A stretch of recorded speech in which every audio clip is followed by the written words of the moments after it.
fotografia dos depoimentos do caso. Segundo ele, a polícia já comprovou. Marcelinho estava sozinho dentro do carro. O Pirueiro, que durante 7 anos buscava, quando chegou na escola, viu o Marcelinho lá. E ele tinha acabado de chegar. Ele sai e vê o carro da Andréia. E ele passa ao lado do carro da Andréia e constata que não tem ninguém dentro do carro. E o Marcelinho tinha acabado de descer do carro, coisa de minutos. Às 6h23 da manhã, Marcelo sai do carro, trava a porta, atravessa esta rua, que é a rua da escola, vem para a calçada, tudo com muita tranquilidade. Aparentemente, ele estava bem calmo naquele momento. Caminha e dá para ver pelas câmeras de segurança que ele leva a mochila nas costas. Ele segue e vai até a escola, que fica agora no lar. Ele teria confirmado aos amigos o assassinato dele.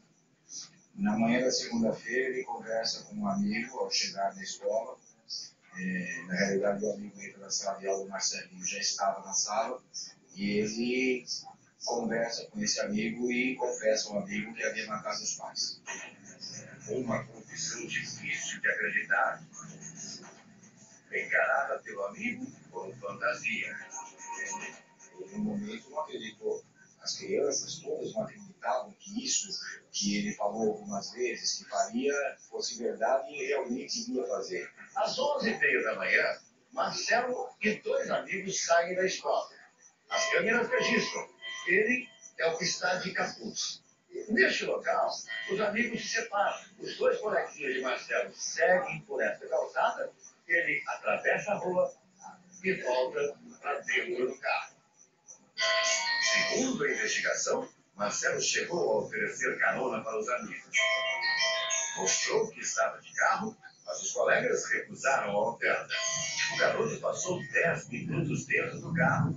O que ele fez exatamente ainda é um mistério. Mas a polícia acredita que Marcelinho teve dificuldade para tirar o carro da vaga.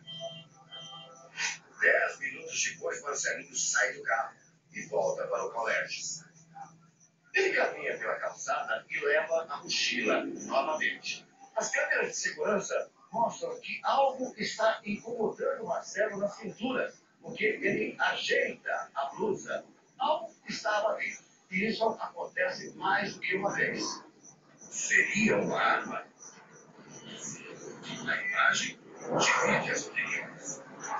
Se nós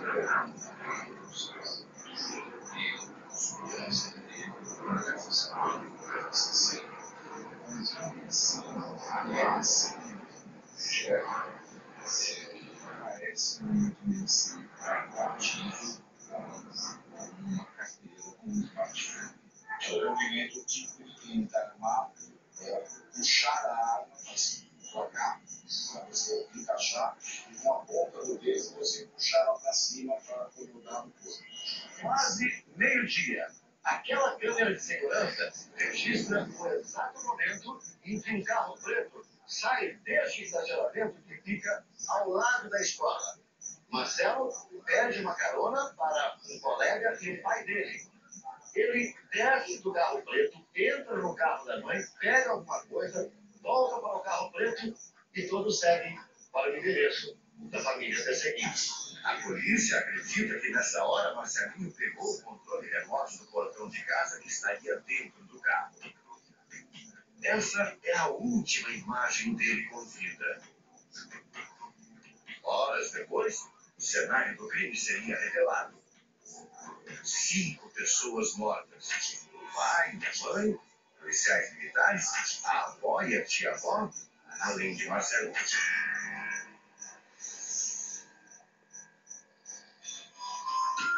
Os peritos da Polícia Civil trabalham em vários laudos para demonstrar de forma científica o que aconteceu dentro da casa. Alguns já estão concluídos. Os principais são laudo de balística, para determinar a arma e a trajetória dos tiros. Residuográfico, para encontrar fragmentos dos disparos. Concentração de potássio, para determinar a hora das mortes e exames toxicológicos para descobrir se as vítimas foram dopadas. Os peritos fizeram testes com as armas e confirmaram que os vizinhos ouviram os disparos na noite do crime. Quem teria sido morto primeiro? O pai teria sido morto primeiro e quantos segundos depois da mãe? A mãe foi praticamente 6 segundos depois. Os dois tiros sequenciais. Um detalhe intrigante. As paredes do quarto da avó e da tia-avó teriam sido lavadas para esconder as manchas de sangue. O computador da família Peseguini também é considerado essa chave desse quebra-cabeça.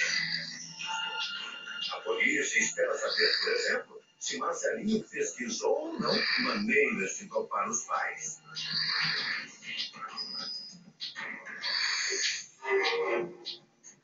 Segundo familiares, ele sempre foi um menino amável, carinhoso. Mas os depoimentos ouvidos pela polícia esta semana revelaram uma face obscura do adolescente. Para os amigos, Marcelo dizia que se sentia uma pessoa solitária. Em um certo momento, teria dito orgulhoso: hoje meu pai matou 2 bandidos. Outro colega disse também à polícia que Marcelinho já havia tentado matar a avó com uma flecha. Há alguns meses atrás, ele atira uma flecha na avó. A impressão que se tem foi uma brincadeira e ele ficou de castigo. No dia do crime, o mesmo colega notou que Marcelo chegou cabisbaixo. Esse colega perguntou sobre a avó em tom de brincadeira.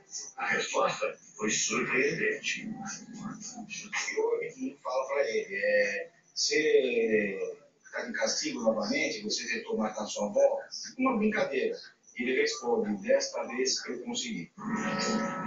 Marcelinho gostava de videogames violentos. Era fã de um personagem que comandava um grupo de assassinos profissionais. Inspirado na ficção, ele e mais 4 amigos de escola criaram um grupo chamado Os Mercenários. O Marcelinho era um líder natural com relação aos amigos. Eles faziam brincadeiras com relação ao jogo, e o jogo é um jogo de mercenários. A ideia de Marcelinho era reunir o grupo depois dos assassinatos e fugir. Na segunda-feira, ele convidou vários deles para fugir com ele. Nenhum aceitou, mas ele cumpriu.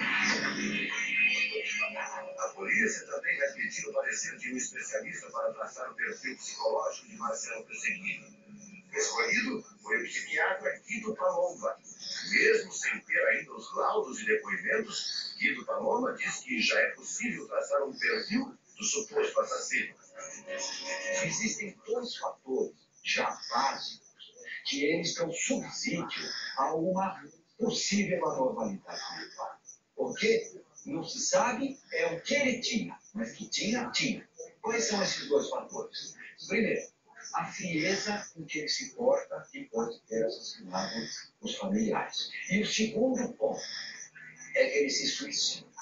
Nenhum suicida é normal mentalmente, porque o suicídio é voltar-se contra o próprio instinto de preservação. Guido Palomba lembra que casos como esses são menos raros do que se imagina. Em 1985, por exemplo, Roberto Agostinho Felgert, na época com 18 anos, matou a tiros e facadas a mãe, o pai e os 3 irmãos após uma discussão por conta do som alto.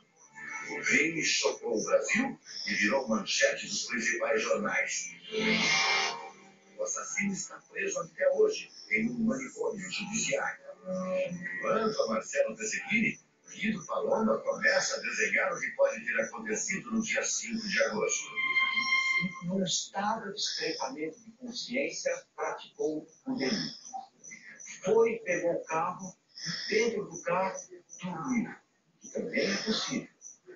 Dentro de um estado psicopatológico que eu penso que ele tinha. Levanta como se nada tivesse acontecido de fato. Como se aquilo fosse, no máximo, na cabeça dele, um filme que ele assistiu. Não um filme que ele participou, como um ator-autor. E aí ele vai na aula, conversa, ninguém praticamente descobre nada. Ainda num estado de possível espreitamento de consciência. Quando ele chega em casa, a consciência se abre novamente. Aí ele percebe de fato o que aconteceu, aquilo que estava um pouco obnubilado na cabeça dele, volta à cena real. Então ele se mata. O psiquiatra diz que, além do distúrbio mental, outros fatores teriam levado Marcelo a praticar o crime. Marcelinho era um adolescente, filho de militares, portador de uma doença incurável, tomava remédios de uso contínuo e se divertia com jogos violentos. Nenhuma dessas condições, isoladamente, levaria ao crime. Mas a combinação delas, sim. Resta saber qual foi o estopim. Como Marcelo está morto, dificilmente saberemos. Pode ter sido, sabe o quê? Uma bronca. Pode ter sido uma repreensão, um castigo. Que isso fez com que o gatilho fosse disparado. Disparado naquele revólver que já estava com o cão armado. Isso mostra por que ele matou no dia 5 e não no dia 4, por exemplo. Isso vai ser permanentemente incógnito.